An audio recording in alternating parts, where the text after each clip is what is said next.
امریکہ اور ایران کی جانب سے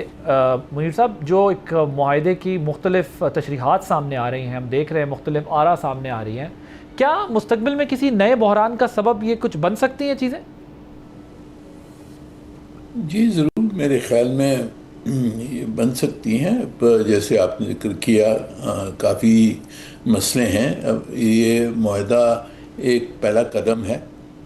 پہلا قدم بہت اہم قدم ہے کہ جو جنگ ہے اس کو روکا گیا ہے، اور ہرمز کا اسٹریٹ جو ایران نے بند کیا تھا اور جس کے اوپر امریکن بلاکیڈ تھا، دونوں ہٹ جائیں گی تو تیل کی تجارت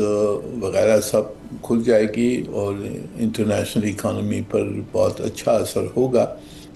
پر آگے بڑھ کے یہ ہم نے دیکھنا ہے کہ یہ جنگ واپس نہ شروع ہو،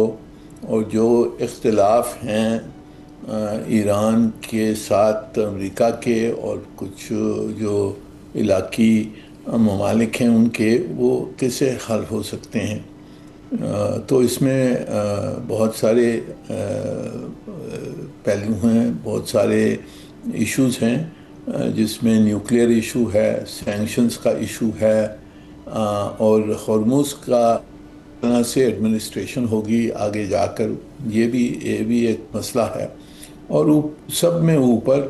اور بعد کی جو بات ہوگی کہ اس خطے میں آگے جا کر امن کیسے لیا جا سکتا ہے، اور کیا تعلقات کیا ہو سکتے ہیں، نہ صرف ایران کے درمیان بٹ ایران اور جو خطے کے ممالک ہیں، جو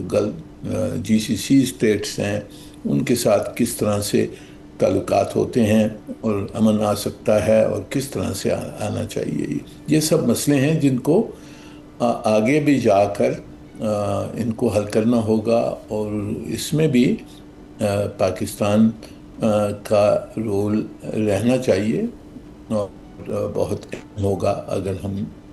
اس جو دوسرا پہلو ہے، سیکنڈ سٹیج جو ہے، اس میں بھی ہم اپنا کردار ادا کرتے رہیں۔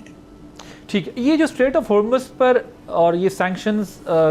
کو لفٹ کرنے پر، ایران کے جوہری پروگرام پر یہ جو ساری بات ہو رہی ہے، کتنے کمپلیکس ایشو ہیں آپ کے خیال میں؟ اور کیا یہ 60 ڈیز کا ایک ڈائلاگ کا جو پروسیس ہے، یہ ریئلسٹک دکھائی دیتا ہے کہ ان 60 ڈیز میں یہ کور ہو جائے گا، یا آپ کو لگتا ہے کہ اس 60 ڈیز کے بعد پھر کچھ ٹائم ڈیوریشن آگے بڑھے گا اور یہ اسٹیپ بائی اسٹیپ یہ چیزیں، یہ ایشوز ریزالو ہوں گے؟ اور ایک اور سوال اس کے ساتھ ہی اگر آپ جواب دے دیں کہ جو اسرائیل کی طرف سے بیروت پر حملہ، اور پھر لیبنان، غزہ اور شام میں جو اس کی ملٹری پریزنس ہے،